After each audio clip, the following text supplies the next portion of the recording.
Hello, my name is Logan Lee. And I'm Tamara, and first we'd like to thank you all for attending our presentation today. This summer, our research topic was validating the detection of mosquito species Aedes albopictus and Culex cuncofasciitis in water using eDNA. The two species that we used in this experiment were Culex cuncofasciitis and Aedes albopictus, two commonly found mosquito species throughout the world. The distribution of these two species can be found in the pictures on the bottom of the slide. As shown, these two species coexist in similar areas of varying tropical and subtropical climates common throughout the world. In fact, they can be found on all 6 human-habitated continents. Culex and Aedes are vector species, or species that carry diseases. Culex carries diseases such as the West Nile encephalitis virus, St. Louis encephalitis virus, Plasmodium, and filarial worms. Aedes is known for its carrying of Zika, dengue fever, chikungunya, yellow fever, Rift Valley fever virus, and more. Although most of these diseases infect humans, one form of Plasmodium is avian malaria, which is currently putting our native bird population at risk. Mosquitoes start as eggs laid on the surface of the water. Then they become waterborne larvae for 1 to 2 weeks, shedding a total of 4 times before emerging as pupae. The pupae stage lasts for 1 to 2 days, and mosquitoes emerge as terrestrial adults. Throughout this process, much time is spent in aquatic environments as larvae and pupae, and in these environments, mosquitoes leave behind DNA in various forms, known as eDNA. We want to know, can we detect mosquitoes in the water in the larval stage using this eDNA? Now, what exactly is eDNA? eDNA stands for environmental DNA, which is residual DNA left behind by an organism in various mediums that can be used to detect species that reside in or have recently visited a specific habitat. Some common examples include feces, sheds, or carcasses. Our question for this project was, can mosquito larvae be detected using eDNA from the water they're living in? And from this, the objective for our project was to ascertain whether eDNA can be an accurate determination for their current presence in an aquatic environment. There were 4 parts to our methodology. First, we raised and sampled mosquitoes at the Madeiros Hui Lab at UH Manoa.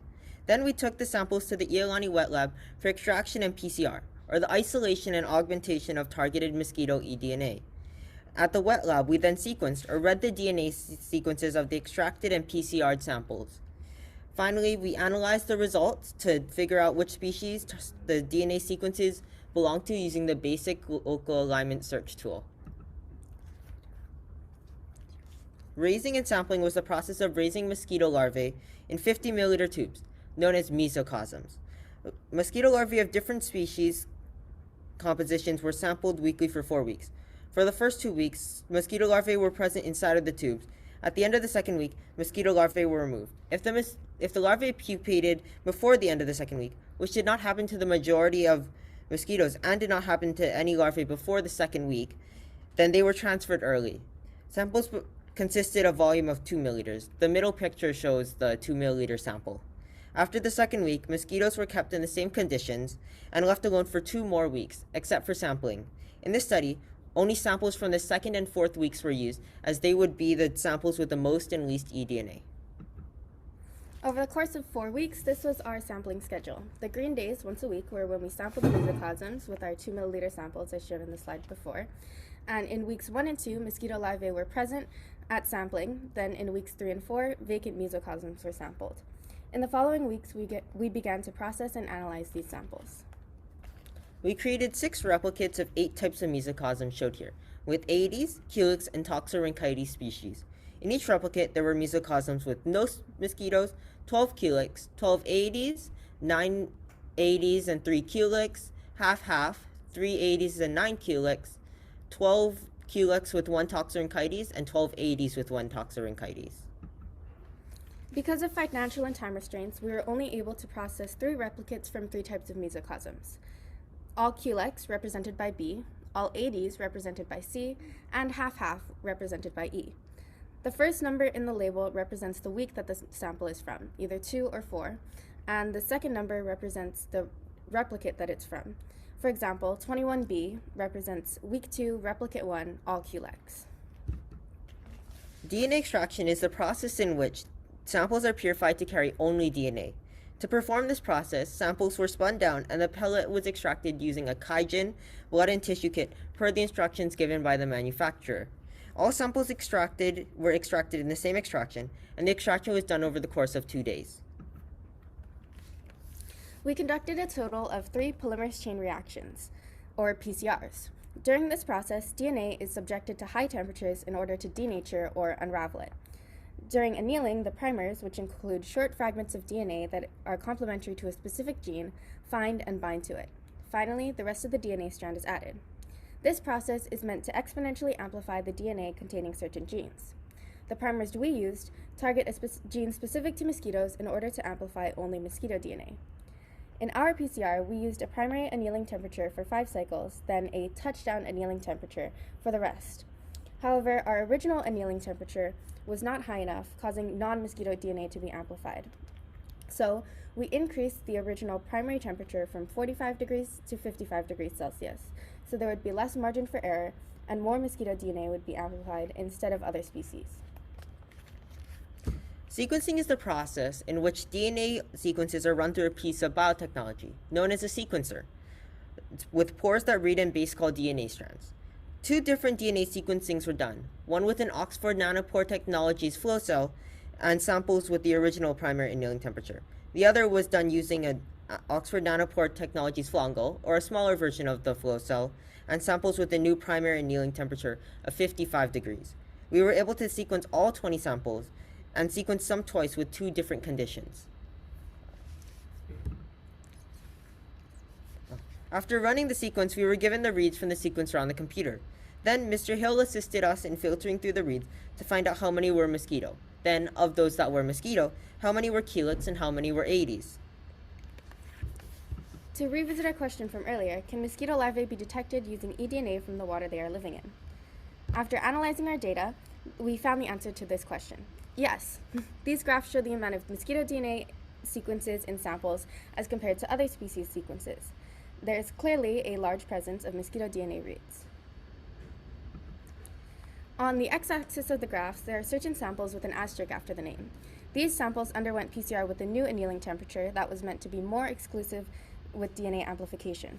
When we focus on sample 22E, which was PCR'd under both conditions and sequenced, it is clear that changing the PCR conditions was successful in making the amplification more exclusive to mosquito eDNA. The percent of mosquito reads out of total reads more than doubled when the temperature was increased to 55 degrees Celsius. Here's the breakdown between species for the mosquito reads, and as you can tell, we were able to detect both species in their respective samples. In all Culex and all Aedes mesocosms, there was an accurate representation of the species inside. However, half-half mesocosms showed a larger skew towards Culex DNA, which was likely due to a combination of biomass difference and PCR bias. We will expand on this later. Because of the presence of mosquito DNA in week 4 samples, we developed the second question. Can mosquito presence still be detected 2 weeks after they are no longer in the water? The answer is yes, again, as portrayed by these numbers showing the number of mosquito reads and the number of total species reads in each mesocosm. Having such a small number of mosquito reads did have a slight impact on the integrity of the species percentages that we will see later on. Again, you can clearly see how increasing the primary annealing temperature from 45 to 55 greatly increased the percent of mosquito reads, which is especially important in week 4 when there's this much smaller amount of mosquito DNA. At a 45-degree temperature, only 1.5% of the total reads were mosquito. However, at 55 degrees, over 70% of the reads were mosquito. Here is the breakdown of mosquito species in week 4. Sample 43C is a rare case of contamination, but it is a good example of how much contamination can affect eDNA sampling. Because there was such a small number of mosquito reads in total, the proportions of reads are not entirely reliable. As you can see, the half-half samples have a skew towards Culex DNA still. Over the course of this project, we developed 2 conclusions as well as 1 sub-question. Our first conclusion was that eDNA persists even after larvae have left the water. This is helpful because other methods of mosquito testing, such as dipping, shown in the photo above, require the mosquito larvae to be present in the water.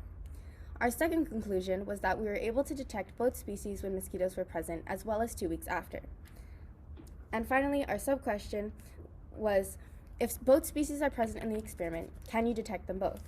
The answer is yes. Both can be detected, though at different amounts due to a mixture of PCR bias as well as biomass difference. When mosquito larvae were first put in the mesocosms at a young age, Aedes were much smaller than Culex. However, as they grew, the two species became more similar in size. When new PCR conditions that made the primers more selective were introduced, the amount of Aedes relative to Culex in the half-half mesocosm dropped instead of staying the same, inferring that there is a bias towards Culex DNA using the primers that we did. In the field, mosquito eDNA could be used to detect mosquito vector species during their time there or even after they have left, like we mentioned earlier. Additionally, it could be used to track the presence of diseases in those species. Future research could include testing of other mediums for eDNA, such as sediment or even air. Another option would be to test environments outside of a controlled lab environment and compare results to traditional methods. As this was our first summer research project, we learned a lot from the process. First, we learned that the best results come after a difficult process. We couldn't expect results without all the hard work that came along with it, so we had to put in effort and get things done. Second, having a good relationship with your teammate is important. We knew that we would be working together constantly, and things would get difficult if there were conflicts. So, if you were to do a project with a partner, it would be important to pick someone that you know well and could work with. Finally, things didn't always turn out the way we wanted them to. This project was an experiment, and errors could occur along the way, so we couldn't always expect perfection. The most important advice that we would give to others looking to begin their own research is don't be afraid of asking for help. Your mentors are there to guide you, and if you don't know what you're doing, it's always better to ask for help than to improvise. Also, mistakes happen. It's important to just keep going, no matter what it is you may have to do to fix it or even start over. There's nothing that can change what has already happened, so it's best just to move on.